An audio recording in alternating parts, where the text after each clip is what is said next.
দেখেন, প্রথম যুক্তি দিলেন গুমের সাজা মাত্র নাকি 10 বছর করা হয়েছে, সরকারের পক্ষ থেকে বলা হয়েছে। হ্যাঁ, অথচ আপনি গুমের যে অধ্যাদেশ আছে সেই অধ্যাদেশের 8-2 ধারা 8-2 এবং 2-তে বলা আছে যে গুম অধ্যাদেশে অপরাধের মাত্রাভেদে সর্বোচ্চ সাজা মৃত্যুদণ্ড এবং যাবজ্জীবন সহ যে কোনো মেয়াদের কারাদণ্ড এবং জরিমানা।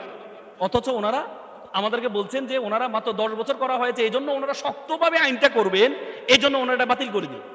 তারপরে আমাদের সরকার থেকে বলা হলো যে অধ্যাদেশ তদন্ত সময়সীমা নেই, জরিমানা নির্ধারণে আদায়ের উপায় নেই, এই একটা বললো, এই জন্য নাকি ওনারা অধ্যাদেশটা বাতিল করলেন। অথচ আমাদের সেখানে 16-1 এবং উমো থেকে চ পর্যন্ত সেখানে বলা আছে যে জরিমানা নির্ধারণ ও আদায়ের পদ্ধতি বিস্তারিত এখানে আছে। বলা হয়েছে যে সময় মতো যদি তদন্ত রিপোর্ট দাখিল না করে, সময় মতো যদি তদন্ত রিপোর্ট দাখিল না করে যিনি তদন্ত কর্মকর্তা তার বিরুদ্ধে আইনি পদক্ষেপ নেওয়া যাবে। অথচ ওনারা বলেছেন যে সময়সীমা নাকি নির্ধারণ করা নেই, সময়সীমা নির্ধারণ না করলে এটা লেন্দি হবে, ডিলে জাস্টিস ডিনাই জাস্টিস, মানে যদি জাস্টিসটা ডিলে হয় তাহলে ডিনাইড হবে, এই জন্য ওরা বাতিল করে দিলেন। এরপরে ওনারা বললেন যে আইসিটি আইনে, আইসিটি অ্যাক্ট আমাদের যেটা আছে সে আইসিটি অ্যাক্টের মধ্যে গুম অধ্যাদেশের গুমের ব্যাপারে সেখানে কি আছে, সাজা আছে, এজন্য এটা আইসিটি অ্যাক্টের সাথে সাংঘর্ষিক হবে। অথচ আইসিটি অ্যাক্টের সাথে যদি সাংঘর্ষিক হয় এই জন্য গুম অধ্যাদেশ বাতিল করে, তাহলে আইসিটি অ্যাক্টে তো হত্যার বিচার আছে, তো আমাদের পেনাল কোডেও তো হত্যার বিচার আছে, তাহলে আপনি পেনাল কোডটা বাতিল করছেন না কেন? আইসিটি অ্যাক্টে যদি গুমের বিচার আছে এজন্য গুম অধ্যাদেশ আদেশটা বাতিল হবে, অধ্যাদেশটা বাতিল হবে, তাহলে আমাদের যে পেনাল কোডেও তো হত্যার মার্ডারের 302 মার্ডারের বিচার আছে, তাহলে পেনাল কোড বাতিল হয়ে যাবে না? এটা তো স্পেশাল অ্যাক্ট। আপনি আইসিটি অ্যাক্টের দেখেন, আইসিটি অ্যাক্টের গুমের বিচার কোনগুলো হবে জানেন? যেগুলো গণহারে গুম হবে। পার্সোনাল কেউ যদি গুম হয় সেটা আইসিটি অ্যাক্টের মামলা হবে না, গণহারে হত্যা এবং গণহারে গুম হলে সেটা আইসিটি অ্যাক্টে হবে। অথচ ওনারা বললেন যে যেহেতু আইসিটি অ্যাক্টে আছে সুতরাং গুম অধ্যাদেশ দরকার নেই, এবং ওনারা বলেছেন এটার সাথে নাকি আমাদের এজেন্সিগুলো জড়িত আছে, মানে আমাদের আইন শৃঙ্খলা বাহিনী এজেন্সিগুলো জড়িত আছে, এই জন্য ওনারা গুম অধ্যাদেশটা রাখতে পারছেন না। তো তারাই তো করেছে, এজেন্সিরাই তো করেছে। 17-18 বছরে 1500-1600 গুম হয়েছে, কারা করেছে? এবং কি সবচেয়ে দুঃখজনক ব্যাপার হচ্ছে আমাদের সরকারি দলে 347 জন গুম হয়েছে, তার মধ্যে 80% ফেরত আসে নাই। মানে সবচেয়ে বেশি, মানে ফেরত না আসার বিষয় সবচেয়ে বেশি হচ্ছে ক্ষতিগ্রস্ত হয়েছে আমাদের সরকারি দল এবং সংসদ সদস্য, অনেক সংসদ সদস্য আছে সরকারি দলের। ইলিয়াস সাহেবের ওয়াইফ আছে সংসদ সদস্য হিসেবে আছে সেখানে, এবং অনেকেই গুম হওয়া, আমাদের স্বরাষ্ট্রমন্ত্রী যিনি বারবার বিভিন্ন যুক্তি দিচ্ছেন আমাদেরকে, তিনিও তো গুম হয়েছিলেন।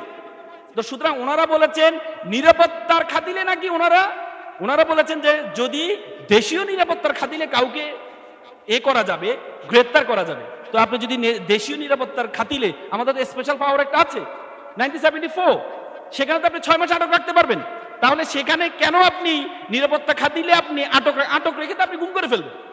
আপনি প্রথমে আটক করবেন নিরাপত্তার খাতিলে, এরপরে দেখবেন যারা কোনো মিডিয়া দেখে নাই, কেউ দেখে না, তখন আস্তে আপনি গুম করে ফেলবেন, এটাই তো হবে। তো সুতরাং ওনারা যে কারণে ওনারা বলেছেন মানবাধিকার কমিশন মানবাধিকার অধ্যাদেশটা বাতিল করলেন, কারণ এটা নাকি কোনো মন্ত্রণালয়ের অধীনে না। তো যদি মন্ত্রণালয় অধীনে হয় তাহলে তো এটা আবার নির্বাহী বিভাগের অধীনে চলে যাবে। আমাদের যে সচিবালয়, আমাদের আইনের আমরা দেখেছি যে সচিবালয় অধ্যাদেশ করা হয়েছে, কারণ আপনারা জানেন মাজদার হোসেন মামলার মাধ্যমে নির্বাহী বিভাগ থেকে বিচার বিভাগ আলাদা হয়েছে, কিন্তু নিরপেক্ষ সচিবালয় না থাকার কারণে এতদিন পর্যন্ত আমাদের বিচারক যারা আছে তাদেরকে নিয়ন্ত্রণ করতে হচ্ছে সচিবালয়। পরবর্তী আমাদের সরকারের 31 দফায় তারা বলেছেন তারা সচিবালয়, নিরপেক্ষ সচিবালয় করবেন, এবং কি বেগম জিয়ার 2030 যে ভিশন, সেই ভিশনে বলেছেন উনি বিচার সচিবালয় করবেন, এই সুপ্রিম কোর্টে আলাদা সচিবালয় করবেন, এবং কি ইশতেহার, সরকারের সর্বশেষ যে ইশতেহার আছে সেই ইশতেহারও বলেছেন, এবং কি ওনারা যে নোট অফ ডিসেন্ট দিয়েছেন জুলাই সনদে, সেই নোট অফ ডিসেন্ট সচিবালয়ের ক্ষেত্রে দেন নাই। অথচ সে সচিবালয় হওয়ার পরে ওনারা অধ্যাদেশটা কি করে দিলেন, বাতিল করে দিলেন, এবং কি আমাদের মানবাধিকার কমিশনের অধ্যাদেশটা বাতিল করছেন, কারণ এটা নাকি কোনো মন্ত্রণালয়ের অধীনে না। এবং কি আমাদের মানবাধিকার অধ্যাদেশের যে খুব গুরুত্বপূর্ণ একটি ধারা ছিল যে মানবাধিকারের যে চেয়ারম্যান আছে তাকে যদি বাতিল করতে হয়, একজন সুপ্রিম কোর্টের আইনজীবীকে, একজন সুপ্রিম কোর্টের বিচারককে যেভাবে বাতিল করার প্রক্রিয়া, সেই প্রক্রিয়া মেনটেন করতে হবে, না হলে তাকে বাতিল করতে পারবে না। অর্থাৎ ওনারা চাচ্ছেন মানবাধিকার এবং কি সবচেয়ে মূল জায়গায়, যে জায়গায় তারা এটা বাতিল করেছেন, আমি এটা বলে শেষ করছি, মূল জায়গায় এটা হচ্ছে মানবাধিকার কমিশন চাইলে গুমের ব্যক্তিগতভাবে ওনারা তদন্ত করতে পারবে সরকারের অনুমতি ছাড়া। এতদিন পর্যন্ত করেছে সরকারের অনুমতি নিয়ে। যে সরকার গুম করবেন সে সরকারের অনুমতি আপনি নিবেন, এটা কেমন কথা? আমাদের দুদকের মতো। আমাদের দুদককে প্রধানমন্ত্রীর অধীনে করা হয়েছে, অথচ দুদক যদি প্রধানমন্ত্রীর দুর্নীতি নিয়ে যদি কোনো রিপোর্ট করে পারবে? কারণ সে তো প্রধানমন্ত্রীর অধীনে। আপনি কারো অধীনে রাখবেন আবার তার এগেনস্টে রিপোর্ট করবে, এটা কি হয়? এজন্য দুদক অধ্যাদেশে বলা হয়েছে যে এটাকে স্বাধীন করা হবে, প্রধানমন্ত্রীর অধীনে থাকবে না। অথচ ওনারা কি করলেন? এটাকেও বাতিল করে দিলেন, কারণ প্রধানমন্ত্রীর অধীনে থাকবে। এই মানবাধিকার কমিশনকে সেম, গুম সরকারের অনুমতি ছাড়া, বলা আছে যে সরকারের অনুমতি ছাড়া এতদিন পর্যন্ত ব্যক্তিগত বা যদি গুম হয় সে গুমে তদন্ত হতো না। এবার আমাদের অধ্যাদেশে বলা হয়েছে না, মানবাধিকার কমিশন যদি কোনো ব্যক্তির অভিযোগ পায় তাহলে ওনারা নিজেরা তদন্ত করবে, তদন্ত করে কোর্টে একটা করবেন, এই পিটিশন দিবেন, পিটিশনের পরে মামলা রুজু হবে, পরবর্তীতে এটাকে করা হবে। কিন্তু এটাও ওনারা বাতিল করে দিলেন, কারণ ওনারা চান না সরকারের অনুমতি ছাড়া কেউ কি করুক, ঘুমের করুক। সুতরাং এটা আমাদের জন্য খুবই দুঃখজনক। আমরা মনে করি একসাথে 17-18 বছর আমাদের যে সরকার, বর্তমান সরকার নির্যাতিত হয়েছে, আমাদের প্রধানমন্ত্রী নিজেও নির্যাতিত হয়েছেন, দেশে ছিলেন না উনি। এবং কি আমরা দেখেছি এ পর্যন্ত যত অত্যাচার নির্যাতন সহ্য হয়েছে করেছে। তো সুতরাং আমরা মনে করি এই সরকারের শুভ বুদ্ধির উদয় হবে, এবং আমরা 2/3 মেজরিটি নিয়ে সবচেয়ে বড় অ্যালার্মি। এ পর্যন্ত বাংলাদেশে যত 2/3 মেজরিটি পেয়েছে যে সংসদ, এই সংসদটা এভাবেই চরম আকার ধারণ করেছে, এবং কি তারা নিজের দলের জন্য ক্ষতি সবচেয়ে বেশি করেছে। আমরা 71 পরবর্তী দেখেছি 2/3 মেজরিটি পাওয়ার কারণে শেখ মুজিবুর রহমান কি করলেন? বাকশাল কায়েম করলেন। আমরা পরবর্তীতে 2001-এ দেখেছি 2/3 মেজরিটি পাওয়ার কারণে পরবর্তীতে আমাদের যে বিএনপির নেতৃত্বে যে সরকার ছিল সেই সরকার বিচারপতির বয়স বাড়িয়েছেন।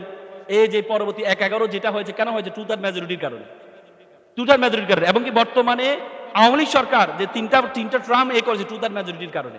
যে তত্ত্বাবধায়ক সরকারের জন্য ওনারা আন্দোলন করেছেন, সে তত্ত্বাবধায়ক সরকারকে ওনারা বাতিল করে দিলেন। তো সুতরাং আমরা এই 2/3 মেজরিটি আমার জন্য বড় অ্যালার্মি। তা আমি মনে করি আমাদের সকলের শুভবুদ্ধি উদয় হবে। সবার আগে বাংলাদেশ আমরা মনে করি, যেহেতু আমাদের সরকার বলেছে সবার আগে বাংলাদেশ, জাতীয়তাবাদী দল আমরা বিশ্বাস করি না, আমরা বিশ্বাস করি সবার আগে বাংলাদেশ। তো সবার আগে বাংলাদেশের জন্য আমাদের গুম অধ্যাদেশ এবং মানবাধিকার অধ্যাদেশ যেটি হয়েছে সেটিকে আমরা পুনঃস্থাপন আবেদন করছি। আমাদের সরকার গুম অধ্যাদেশের বাতিলের পিছনে কিছু কারণ পেশ করলেন। দেখেন, ওনারা কিছু যুক্তি দিলেন আমাদের আইনমন্ত্রী। আমি মানবাধিকার কমিশন, মানবাধিকার যে অধ্যাদেশ 2025 এবং গুম অধ্যাদেশ, এই দুইটা বাতিলের পিছনে ওনারা কিছু যুক্তি দিলেন। প্রথম যুক্তিটা আমি একটু আপনাদেরকে কোডে এনকোড করে আমি শেষ করে দিচ্ছি।